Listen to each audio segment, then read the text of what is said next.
आज Doubtnut app download करें। Doubtnut पर अपने सभी गणित, रसायन विज्ञान, भौतिक विज्ञान और जीव विज्ञान के डाउट्स का करो सफाया। बस प्रश्न की फोटो खींचो, एक ही प्रश्न को क्रॉप करो और तुरंत वीडियो सोल्यूशन पाओ। अभी डाउनलोड करें। हेलो दोस्तों, हमारे पास एक प्रश्न है जिसमें पूछा गया है प्रकाश तरंगों की प्रकृति होती है। विकल्प उत्तर दिए गए ए अनुदैर्घ्य, बी अनुप्रस्थ, सी कभी अनुदैर्घ्य तो कभी अनुप्रस्थ, डी कुछ निश्चित नहीं कहा जा सकता। तो पहले आइए हम समझते हैं कि प्रकाश तरंगे होती किस प्रकार की है। तो यह जो प्रकाश तरंगे होती है यह एक प्रकार की विद्युत चुंबकीय तरंगे होती है। विद्युत चुंबकीय तरंगों का तात्पर्य हम मान लेते हैं कि यह जो एक क्यू आवेश है, तो यह जब आवेश विराम की अवस्था में रहेगा तो यह अपने साथ साथ एक क्षेत्र उत्पन्न करेगा जिसे हम विद्युत क्षेत्र ए के द्वारा प्रदर्शित करते हैं।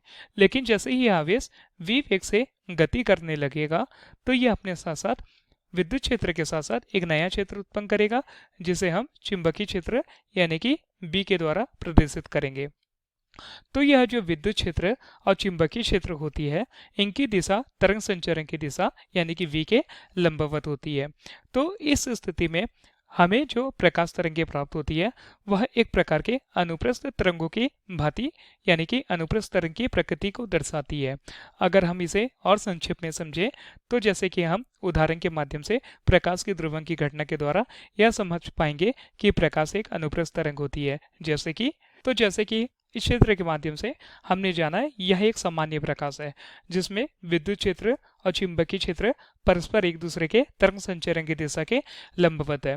तो जब इस विशेष प्रकार की अध्रुवित प्रकाश को एक विशेष प्रकार के क्रिस्टल यानी कि टूरमैलाइन क्रिस्टल से गुजारा जाता है तो हमें एक नई प्रकाश प्राप्त होती है जिनके कण की दिशा सदैव तरंग संचरण की दिशा के केवल और केवल लंबवत होती है।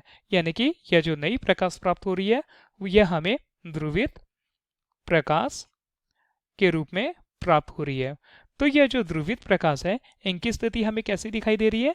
इनकी स्थिति हमें यह मान लेते हैं हम भी तरंग संचरण की दिशा है तो इनकी स्थिति हमें तरंग संचरण की दिशा के लंबवत कंपन करती हुई प्राप्त हो रही है। तो इस स्थिति में हम बोल सकते हैं जिन प्रकाश या जिन तरंगों के कण की दिशा तरंग संचरण की दिशा के लंबवत होती है वह कैसी प्रकाश होती है? वह एक प्रकार के अनुप्रस्थ प्रकाश या अनुप्रस्थ तरंगे की गुण को दर्शाती है। तो इस प्रयोग के द्वारा यानी कि प्रकाश के ध्रुवण की घटना के द्वारा हम यह सिद्ध कर सकते हैं कि प्रकाश तरंगों की प्रकृति कैसी होती है। प्रकाश तरंगों की प्रकृति सदैव अनुप्रस्थ होती है यानी कि हमारा विकल्प बी सही होगा, अर्थात हमारा विकल्प ए, सी व डी असत्य होगा।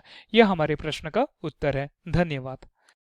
कक्षा 6 से 12वीं से लेकर नीट, IIT, JEE वो एडवांस के लेवल तक 1 करोड़ से ज्यादा छात्रों का भरोसा।